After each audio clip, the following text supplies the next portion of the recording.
Thank you all for being here. And I am with the Institute for Latino Studies at the University of Notre Dame. Specifically, I direct Letras Latinas, which is our literary program.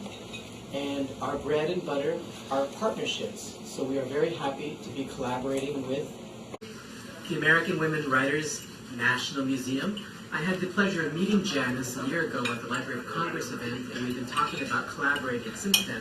And so I'm very happy that this event is taking place today. Before I turn things over to Janice, I just want to say that this coming April 11th, Letras Latinas will be hosting an event in the evening at the Library of Congress with fiction writer Fred Arroyo and poet Maria Melendez. So if you mark your calendars, April 11th, that will be taking place. And now, Janice is going to say something about her organization and some of the writers that we'll be listening to today. Thank you. Thank you, Janice. Thank you, Francisco. We're very, American Women Writers National Museum is.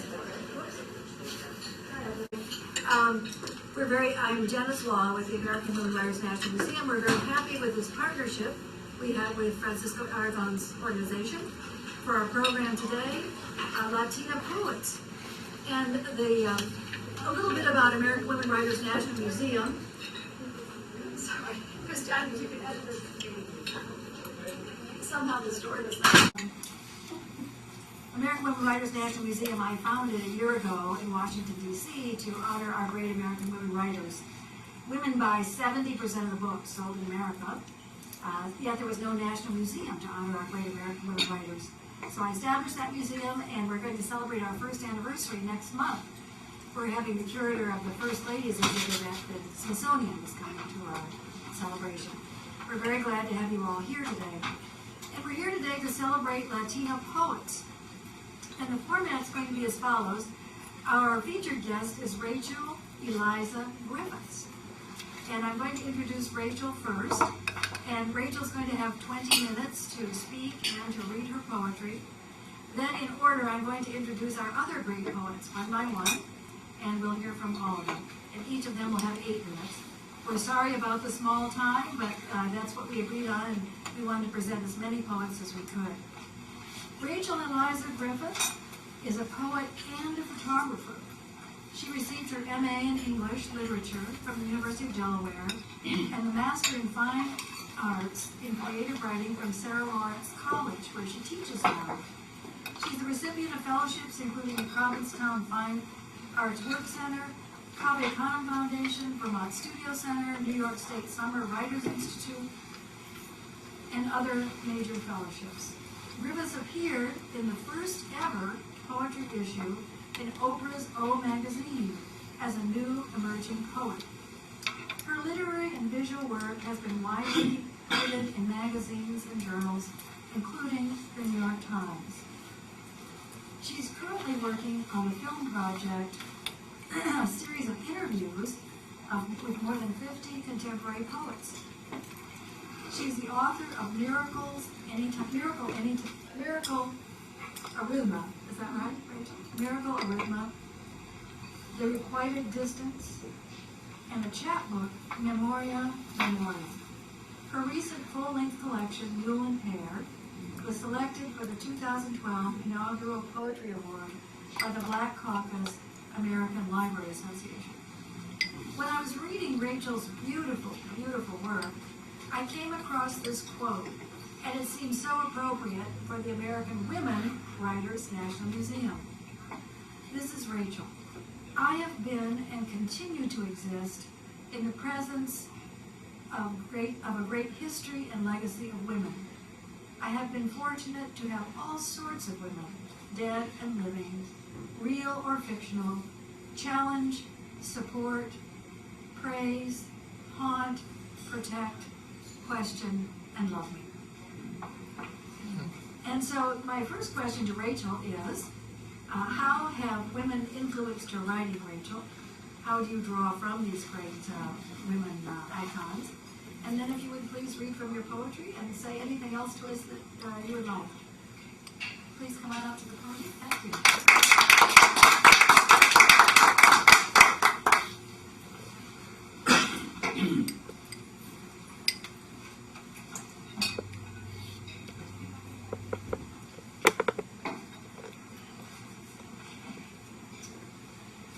I'd like to offer my gratitude and my excitement for being here with the company of these poet women whose work I have met on the page or on a screen before meeting them in person.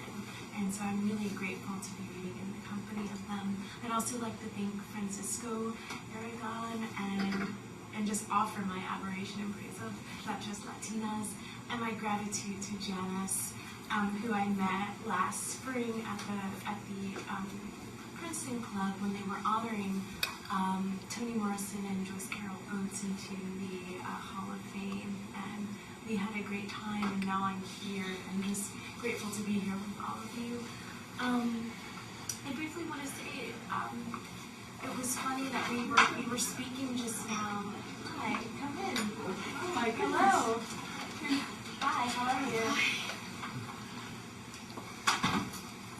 As we were getting to know each other a few minutes ago, a very dear and powerful woman's presence was brought up to me, and that's Lucille Clifton. And I think I'm going to focus maybe on her for a moment, just because her presence speaks so much, even though we've been bereft of her now for about 2 years. But for me, as a woman writer and visual artist, women are my primary subject as far as what I write about. My photography subject matter is usually women, women visual artists, women writers, women poets, and so in a way, hearing their voices and receiving their voices is a way to flesh out my own voice and kind of figure out the woman I am, I was, I'm always becoming. And so I'm just always grateful and surprised and interested and protective of women. This is kind of what I can say about them. And then I've been fortunate to have some phenomenal women raise me as far as art goes.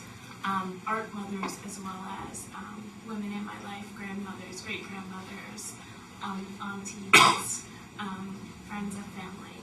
So I will just share a few poems today. I'm more interested in hearing everyone else's poems.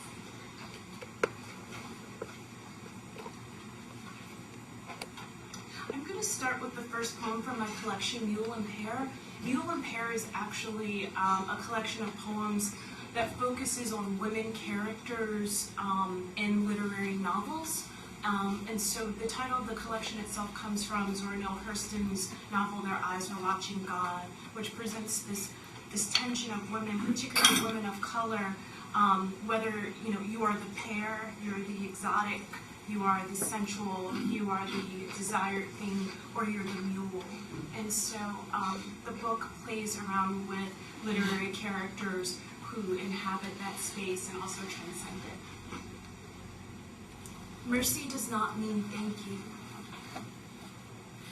Mercy does not mean thank you, but say it is a body with wounds. Say it is my father bursting into tears alone above his newspaper. Or mercy is the blood-flecked underbelly of a rabid dog named Thank You. Maybe it is the dark cinema of my camera where I am perched like a lamp within the earth. Say it is 4 tongues that puncture a compass and spin the points of each season towards a storm. Say that mercy is new as a haircut. Say it is hard as a strawberry. Say it is useful as ugliness. Say that mercy is necessary as hands. Say it is the vantage from God's knees. Maybe it is the top ledge of stone where 100 mad women leap after eating their virginity. It is a moan beneath laughter. It is the gardenia pressing itself like a white ear to sad singing lips. And sometimes this mercy is my mother, folded like a seed in the furrow of the body's burning field. Perhaps it is the women who smell like jasmine and the liquor of melancholy, but say it is not like that at all. Then is this mercy the white chickens and milk crates clucking near the butcher's window? Or is it some scent that reeks around the midnight hour? Say that this mercy is the waterlogged song of Emmett Till, or is it an old woman polishing her skull with a blue handkerchief on the subway? And on my way to work each day, I pass a factory of caskets, noticing them until I forget what they're for. Is that the pardon of memory? But say this mercy is the ballad of 4 girls buried beneath a bombed-out church, or a shadow removing its eyeless hood to become something else that perceives goodness. Say that mercy is the distinction of blood, the unexpected nosebleed or acts of peace lodged like an aneurysm in the brain of a wild horse that must be put down. Say that mercy is a man's brown face in the window of the White House. Say it is the speck of a cardinal glimpsed through water. Say mercy is when our lips finally touch after fighting, even though we are working towards a type of kiss that makes our teeth click with ache. Say that this mercy is an elegy for every hourglass. Or let it be a hand that breaks the brands of suffering from any man's shadow. It might have been the jazz Jonah heard in the whale's midnight belly of 3,000 fish. Or maybe it is a kind of depth located in crow's ink. Say that mercy is the crocus grown up near a poet's headstone. And listen to me now if you can. If sometimes you must roll away from my body's altar, taking my blood and my poems, enough, say, to last you for the rest of your life, I would not mind. I would not save my knees from prayers. You cannot give my mercy back. What you have taken for yourself, needing it as much as I have needed to give it away. Sometimes you roll from me as if you were a fire. This one word against my body, you say mercy, because our bodies are too merciful, because our bodies are too small.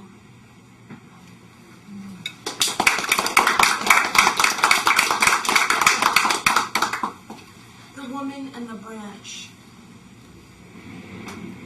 I knew, my mother gave me her bluebird of happiness. I was young, carried the glass inside of my skin to school. Show us what you have, the world said. I was polishing somebody's rapture. It wasn't mine, not my paradise, not my happiness or hers, but oh God, how it shone. I could never tell which bird was singing. I went home like a canticle to its branch. I flew through the leaves away from childhood. I gave my mother answers I knew, didn't ask if there wasn't another color. Was blue right after all? Was happiness like a small, heavy jewel to be shattered? I couldn't explain the frailty, the way the silent figurine had cracked when I looked through its life. Kept forgetting broken things didn't always hurt. Gospel. I followed the men and the women into the river. We came up, God glinting like a chain at the neck. Then the singing unfolded from the waves. Side of the road, the cars slowed, and the white men grinned at the rosary of dark nipples pressing through the white dresses. I flew above the cars, useless in my glory as a cloud, distant worship. This was one of those dreams I knew did not belong to me. And when I woke, clutching my throat where something had been snatched away, a name, a dove, my faith in that sacred music I could still hear, lingering like a profane ripple. Vergüenza. Woman, I wish I didn't know your name. What could you be? Silence in my house and the front yard where the dogwood wouldn't make up its mind about flowers. What could you be? A stem cringing, half shadowed beneath a torque of rain. I too am leaving. I too am half spun. Aren't you nature, or are you unmade? The other day, near the river, I bent down, and Narcissus turned his paper mouth away, refusing to catch my howls. Silence in the trees all around the shotgun house, and that scent of cedar wherever I dream. I turn the light around on the ground, sweeping the red mud, holding the light like a rattler, like a hood of poison fitted over my face. Cobra woman, slicked with copperhead flutes. I too am fleeing, my face folded in a call of music, bravado. The men come into the yard and pull all my clothes off. Walk me into the house, into my own kitchen. Tell me not to say I'm wrong. And then I'll have two more poems. The last two poems I'm going to read, I get so shy, so I will only say because there are things you might need to know. The last two poems I'm reading are, the first one that I'm going to read, in June I was able to stay, and since we're speaking about women here, I will speak her name, Edna St. Vincent Millay. I was able to stay at her estate, Steepletop, for the month of June, and kind of walk around and like be a poet, I guess, and kind of look at this estate and this life that she had created. And one of the things I did, because I'm obsessed with museums and just kind of history and narratives and women's lives really, is that I took this kind of in-depth tour of her home and her things, and got to kind of see her perfume bottles and her purses and her gloves and things like that. And at the very end, which I'm telling you because it's in the poem, at the very end, my wonderful guide, Peter, asked me if I'd like to see Millay's hair. And so this just struck me as, do I want to see her hair? I guess I want to see her hair, but wow, to kind of show a woman's hair suddenly, years and years later, and to kind of see it, and as some of you may know, she had this very vibrant red electric hair. And so he pulled it out, and he was like, this is, the point where people kind of lose it. And I'm like, okay, I might lose it, but for a lot of different reasons. And then the last poem that I'm going to read, and I'll tell you about it now so that I don't have to do a spiel about it. One of my art mothers, art confidants, art visionaries, is Frida, and I had come from Mexico City, and I just got back last week from Tulum. I keep going back down there. I may end up like Elizabeth Catlin and never come back.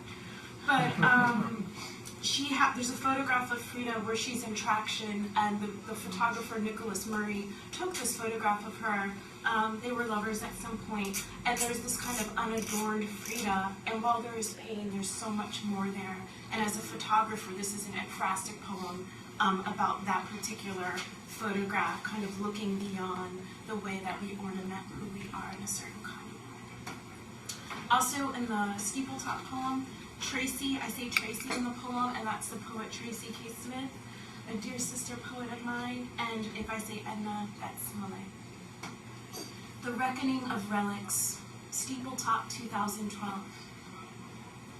This is the gristle of imagery, the need to see what is past, not history, not the before or long ago, like the saint's finger, the sarcophagus of imagery, the headstones of immortal phrases. Sometimes a detail remains, sits in the mind, brightly impenetrable as a mineral. Lapis lazuli, or diamond. It was June in Austerlitz, and I was circling the stalls of my life, flinging kerosene over what I had done wrong. So much. And what I could do now. Never do it again. The stars slid over hummingbirds early in the evening. Deer neared me, turned away in the meadow's lumina. Beneath apple trees I sat and rubbed my hands across my own skin, thinking of containment and the compass behind this cage. One afternoon, Peter walked me through Malay's house, asked me to imagine the house, the woman's work, the parties. I was staying in the barn, invisible from her windows, taking the entire month to decide how I wanted to live, what woman I would become. It had come to that, and no one knew. I walked for hours, miles, became a vapor, came back, wrote to Tracy, climbed trees, met snakes and owls, breathed like a firefly, introduced sonnets to streams, alone. Alone, a frame and a museum, without a painting inside, without a portrait. In the morning, the grass floated beneath dew, and if Edna St. Vincent Millay wanted me to hear her new dead poems, I could.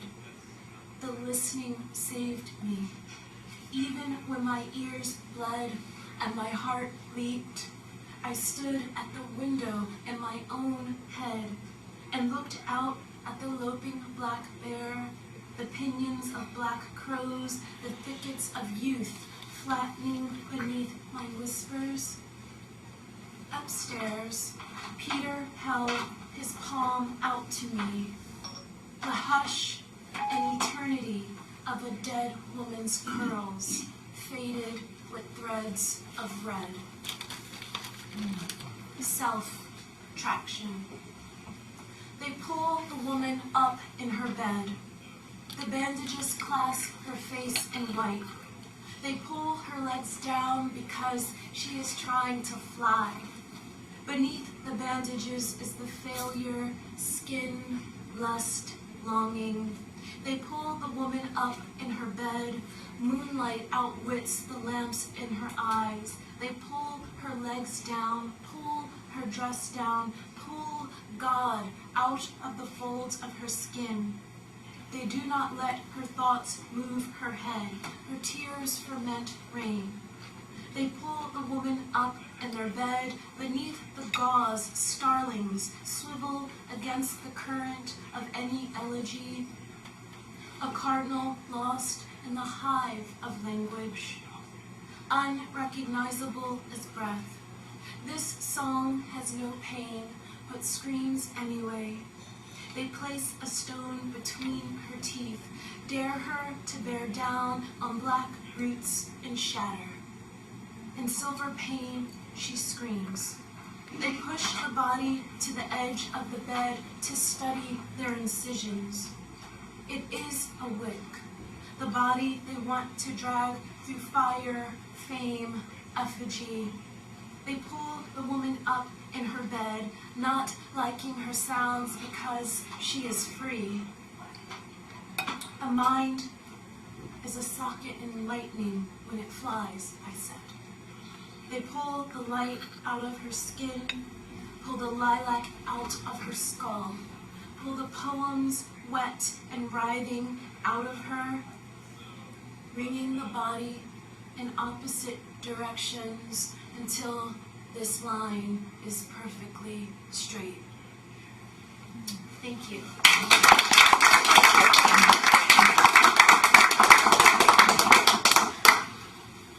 Thank you very, very much, Rachel. It's absolutely stunning. It's beautiful. Everyone in the room is Perez nodding. Videographer, that was beautiful. Is that Ms. Canales?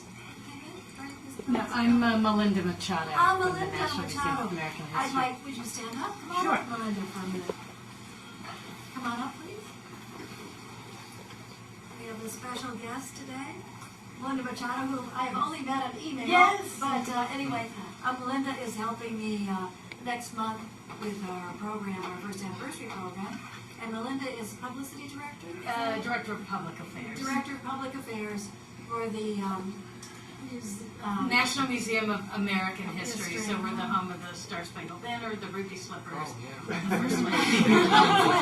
I'm most famous for the Ruby Slippers and the First Lady's gowns, which we just finished the inauguration. So lots of reporters came our way. So one of our First Lady's curators will be here. Yes, we're expecting. In February, For Valentine's Day. Yeah, Valentine's Day. And Melinda has been very gracious helping me with that publicity and everything. And Melinda is from Cuba. What my dad was. Oh, I'm sorry. I wish That's her I have heritage. never been. That's her heritage. Is Cubano, right? Cubana y Mexicana. My mother's parents were from Mexico into Texas. My mother was born in Texas, but my father was born in Cuba. One of the few Cubans who ended up in Texas. So there aren't too many. Are you a Cuban Mexican? There aren't too many. Mexicubes, depending which way you. I have friends who are the other way around with Cuban mother, Mexican father. So it's always interesting to see. And they say, where you end up. Yeah. Tenemos suerte. Gracias. We're very lucky. So our next poet is Maritza Rivera. I'm going to give a brief introduction with Maritza. Thank you very much, Ms. Machado, for coming. Oh, you're welcome. Maritza Rivera is a Puerto Rican poet who has lived in Rockville, Maryland since 1994. Maritza's been writing poetry for over 40 years and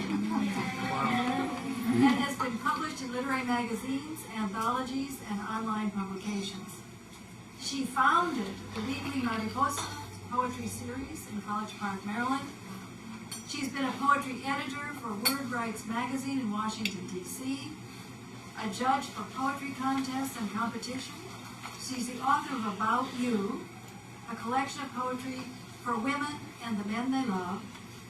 Her most recent book of poetry, A Mother's War, was written during her son's 2 tours in Iraq.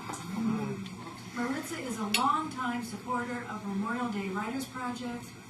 She hosts the annual Mariposa Poetry Retreat and was the recipient of a writing fellowship in Bahia, Brazil. She participates in the Warrior Poetry Project at the Walter Reed Military Medical Center in Bethesda, and is the creator of a short poetry form called Blackjack. Are we going to hear any Blackjack poems today? I'll throw one out there. Again, que suerte. Well, no. Most recently, she has been accepted to participate in the 2013 Breadloaf Writers Conference in Sicily. So, as with all of our poets, we are very, very honored to give you Maritza Rivera.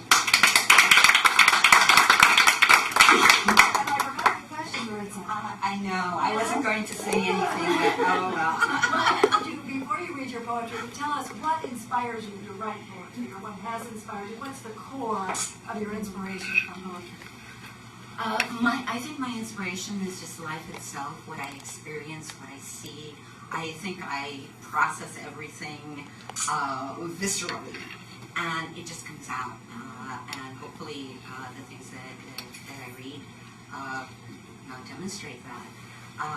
Rachel talked about Lucille Clifton at Lisbon Poetry Month, and one of the things that she said that was so important to me was that only you can write your own story, or only you can tell your own story. And I think that made a really big difference to me and what I write about, because a lot of these are my own story.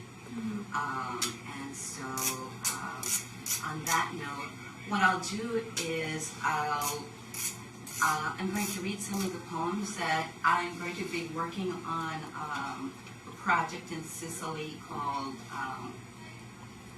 Marine Tigers and Green Coats, because Marine Tigers was the name that Puerto Ricans that came on the ship Marine Tiger when they went to New York, that was the name that they had. And Green Coats, gringos, that's where the word gringo comes from. So I hope to develop some more of these poems, and then I'll share some of the poems from the collection of A Mother's War, and then some of the a couple of poems that I've been working on through the Warrior Poetry Project. So that'll give you a little bit of. And thank you, Janice and Francisco for gathering so many wonderful poets and my new sisters. Yes. I'll start with introducing myself. This is called Mi Nombre, my name. It's been so long since I've heard my name said the way it was intended, with short round vowels, vocales full of sound, sonidos full of flavor, and R's that roll, some farther than others.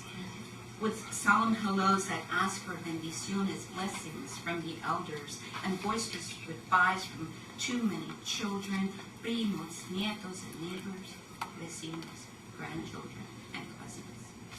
Our names play together, tell the story of our ancestors, identify their towns, villages, and historic landmarks.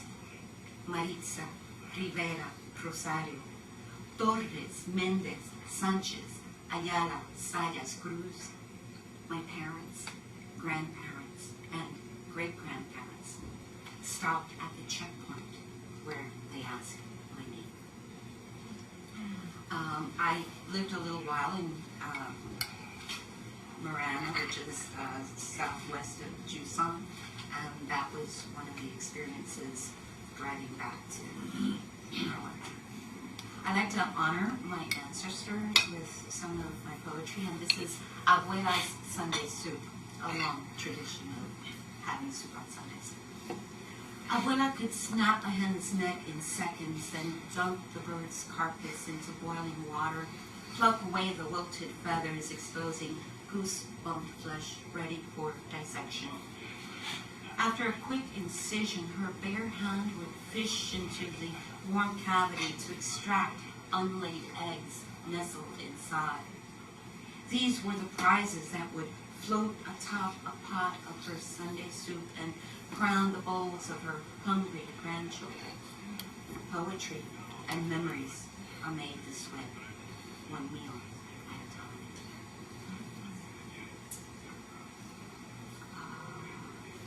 I have to read Boricua Blues. I spent the last week in Puerto Rico, and I think I'm still hearing the ocean in my head. This is Boricua Blues. It's a parallel poem. It's in English and Spanish. It's not a translation. They were just written simultaneously, kind of. So I'll read the first stanza in Spanish, and then I'll read the remainder of the poem. Boricua Blues. Soy hija de huracán, la ráfaga que enreda tu cabello, la ventolera que mece las palmas, la brisa que abanica la arena. I am the child of huracán, the wind that tangles your hair, the gust that sways spindly palms, the breeze that fans the white sands. I am the child of huracán, the squall that assaults the shore, the sea spray that moistens your lips, the steam that haunts the hot pavement. I am the child of huracán, the bearer of three cultures tightly woven in my braids. I am the clave that beats your timbales, the pearls that shake in maracas, salsa dancing in your soul. I am the child of huracán, the ripe mango that dribbles on your chin, the sugar cane that sweetens your tongue, coffee brewing in your blood. I am the child of huracán, with Taino eyes I see three flags wave in my fortress. With the accent of my ancestors, I speak the language of their conquerors, hear the beat of their tambores proudly pounding in my heart. I am the child of Huracan, the heir to his enchanted fortune. I am, yo soy, Boricua. And Boricua is the Taino Indian name for Puerto Ricans, or Borican was the name of the island we now know as Puerto Rico, and a Boricua is someone from the islands. So that, and since coffee came up there, I'll give you an example of what a blackjack is. I used to travel for work to and from Reno, the poor man's Vegas. And I grew up with casinos, so I don't gamble. It's not, a big deal to me. So, what was I going to do? So it's like, casinos and that noise of all those machines. So I decided I'd come up with my own form of gambling, and I created this 3-line poem, 7 syllables each, 21. I love blackjack. So one of the first ones I wrote, it's called Café Olé. Like Olé, not. And it's the aroma of coffee filters in from the kitchen, brewing fresh grounds for divorce.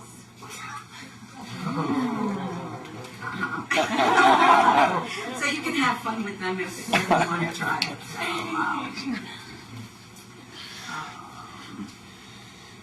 And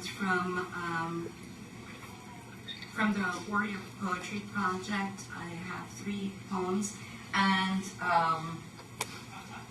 the Memorial Day Writers Project is a group of veterans from all across the U.S. that meet on the mall on Memorial Day and Veterans Day. And if I'm in the area, I'll always be there, share some poetry. But the stories are phenomenal, the songs, and now in the past few years, a lot of the Iraq and Afghanistan veterans have been also coming. And it's like, well, they say that the stories that they hear, ring true for them as well. So there's no generational gap. The experience is the experience of a veteran, which I am also one.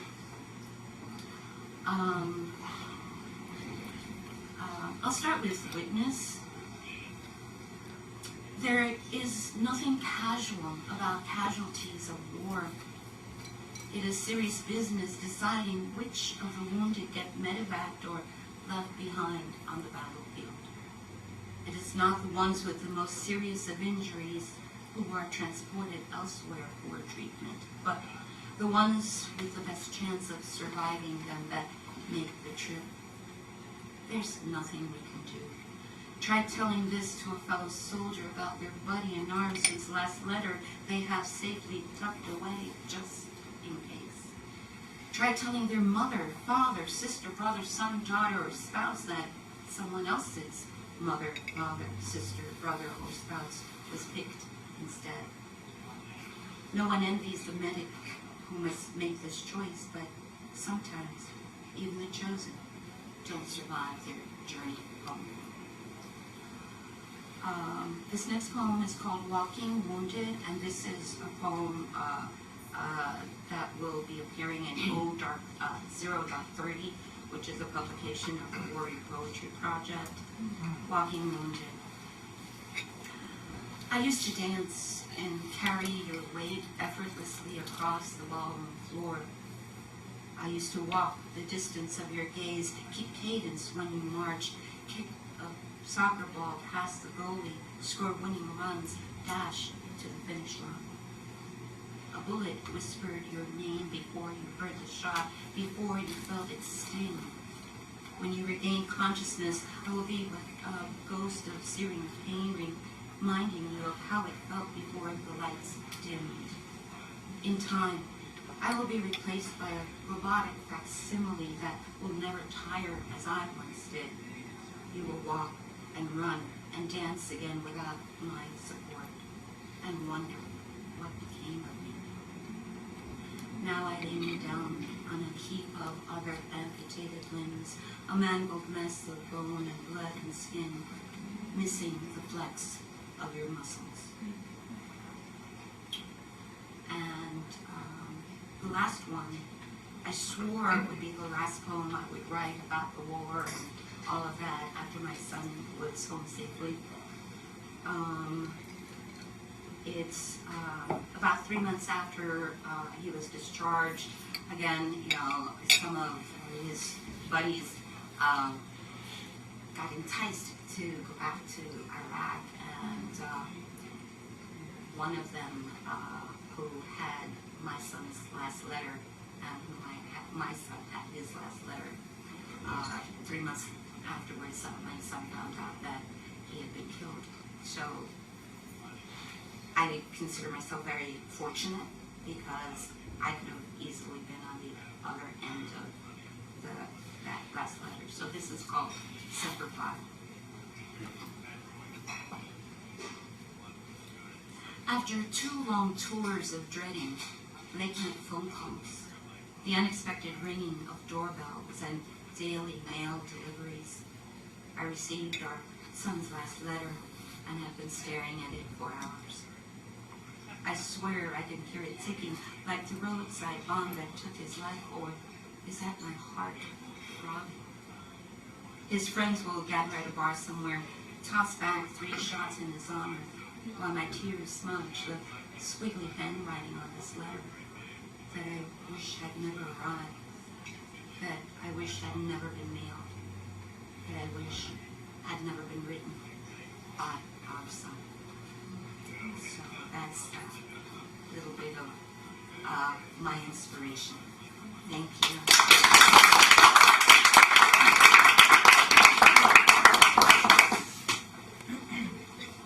Thank you so much, Maritza. It's a great honor to have you read. Thank you. Our next poet is Carmen Calatayud. Calatayud. And Carmen's first poetry collection, In the Company of Spirits. Do you have a copy, Carmen? I do have a copy. She's going to hold it up. In the Company of Spirits was a runner-up for the 2010 Walt Whitman Award from the Academy of American Poets. Her poetry has appeared in various journals and anthologies. She's a Larry Neal Poetry Award winner and recipient of a Virginia Center for the Creative Arts Fellowship. Born to a Spanish father and an Irish mother in New Jersey, Carmen was raised in the Washington, D.C. area. She earned a BA in English from Virginia Tech and a master's degree in counseling from Marymount University. Carmen currently works as a psychotherapist and addictions counselor in Washington, D.C. And Carmen, would you tell us, please, what, when you come up, what inspires you? What's the core of your inspiration for poetry? Thank you. Carmen,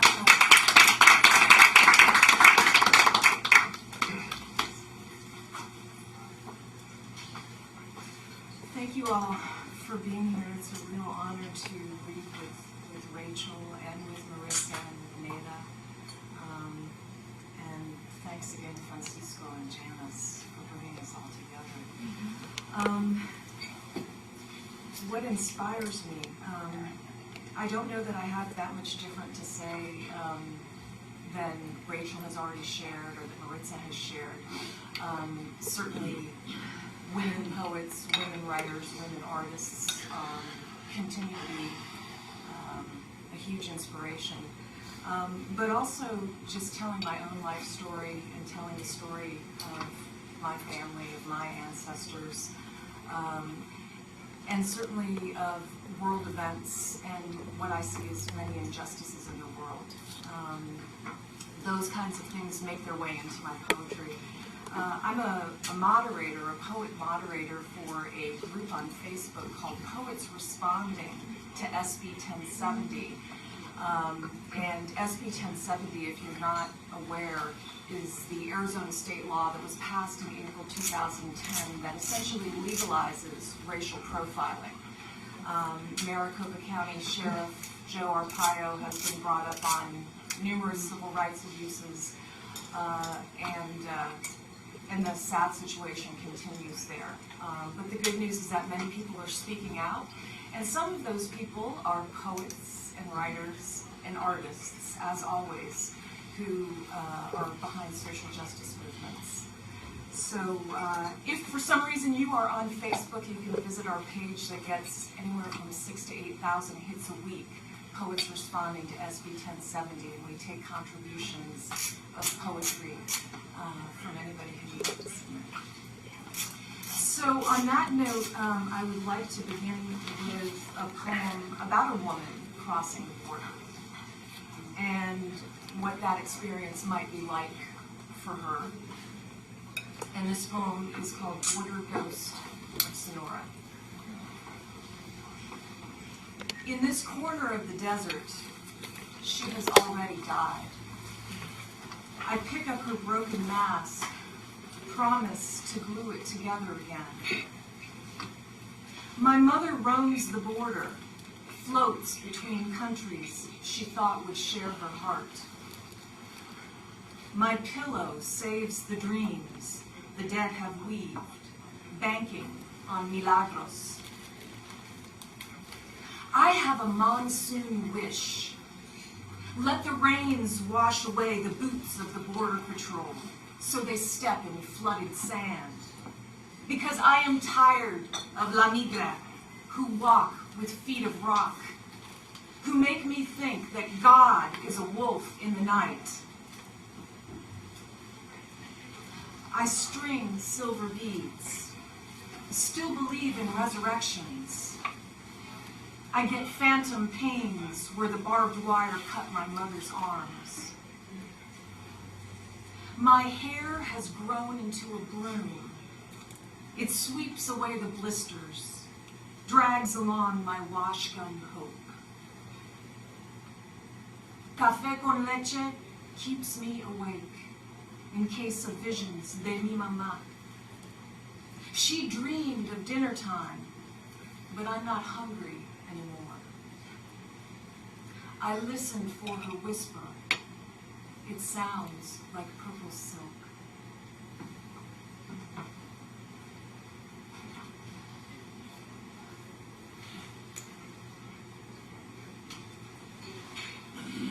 I wanted to share a poem by somebody who, a dear friend who was an artist and musician who died suddenly on this exact day 2 years ago in 2011.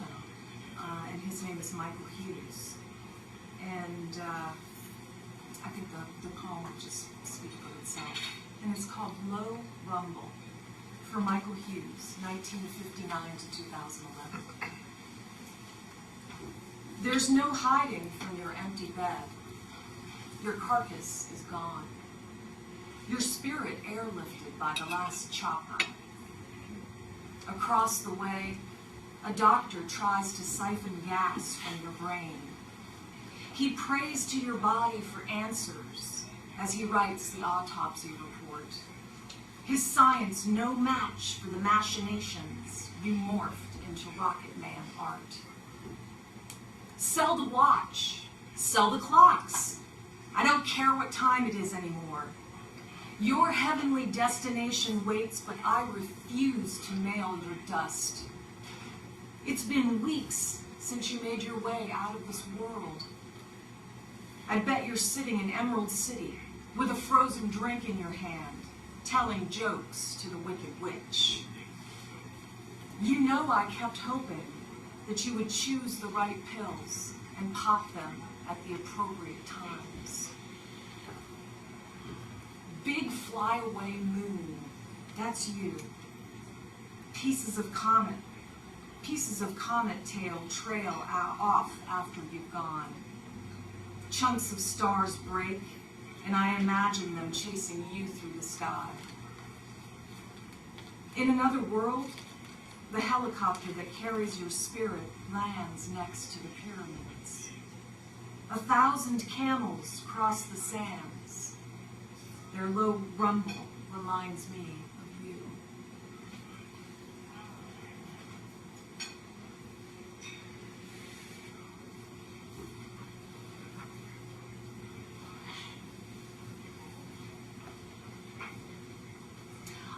And the last poem that I'll read is a poem for my father.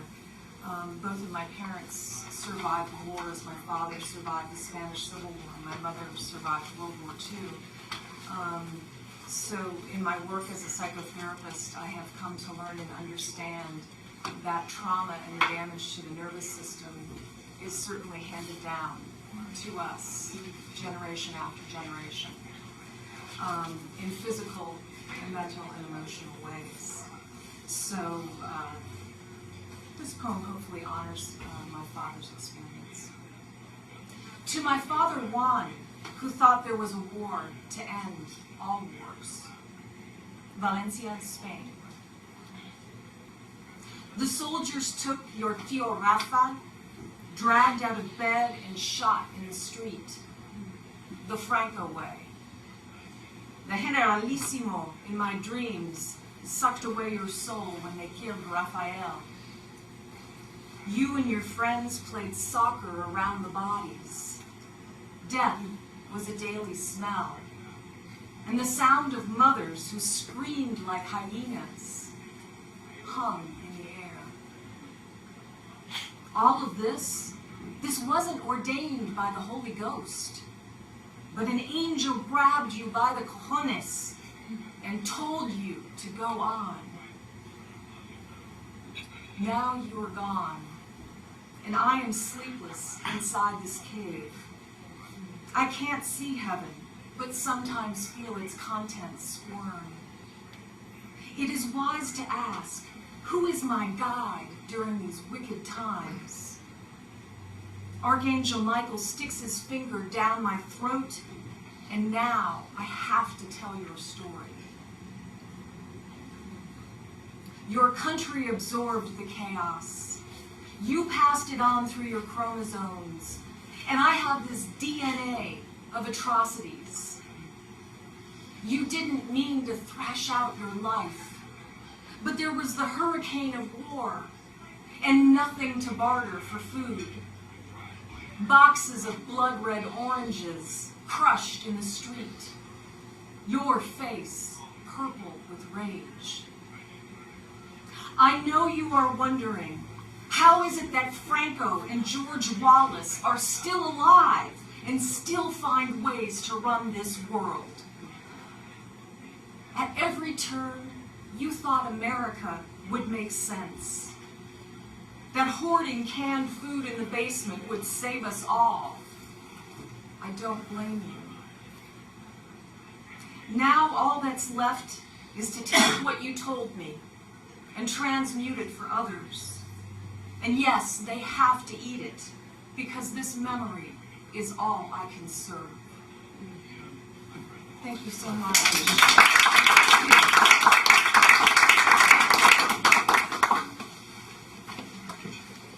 Thank you very much, Bill. We appreciate that.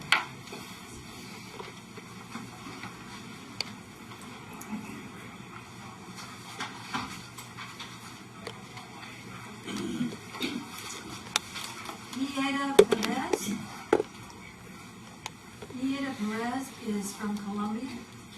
She received a Master's of Art from American University and a BS in International Economic Affairs from Universidad de Colombia.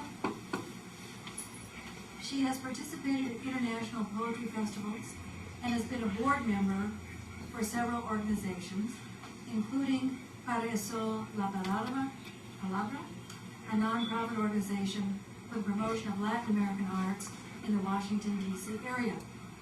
She is currently working at the IFC World Bank in Washington, D.C. So, Nia?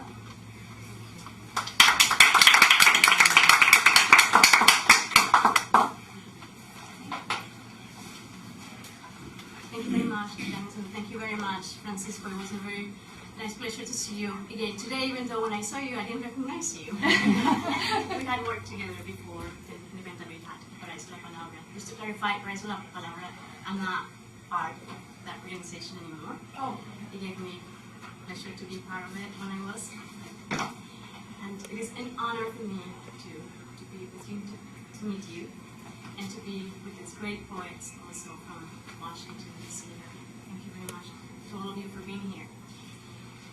I don't know if you asked me a question or who asked me a question. I was going to ask you, what inspires you? What's the core of your inspiration for writing? Just briefly, will say that being from Colombia, I grew up in Colombia in the 80s and 90s. And my first poem, though, was about a platonic love that I had when I was 12. But then after that, I started writing a lot about people who were dying with all the trouble that we had for decades in Colombia. That was basically part of the reason. And the first poem that I am going to read, and I have to clarify that I write in Spanish. I have only written in English a couple of poems, and a few of them I have translated. So this one was actually written in English. And basically, it is a little bit of my struggling during my daytime and my nighttime, and the different kind of life that you can have in only one day in different parts of this same city. Stairs up and down. Stairs up, my place, with my name spelled out. A comfy chair, windows, light, and more windows to open up. Numbers get digested there, and equations solved. At least on paper. I know we're doing something. Perhaps we could do more. Stairs up is my place, my place. The perfect match, almost. The terrace and the window, the mirror and the image. The image. Perception is everything, some would say. The power works. Stairs down is my place. Color everywhere. Stairs down is my place. Without names or titles, chairs or windows. No windows are needed to see the soul. Without understanding of numbers, at least on paper, or equations solved. I know we are doing everything, and we'll keep doing more. The perfect match, almost. I keep walking the stairs up and down.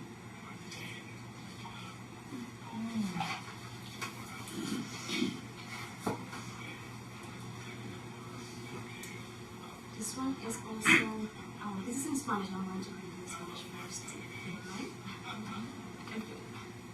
Desdén.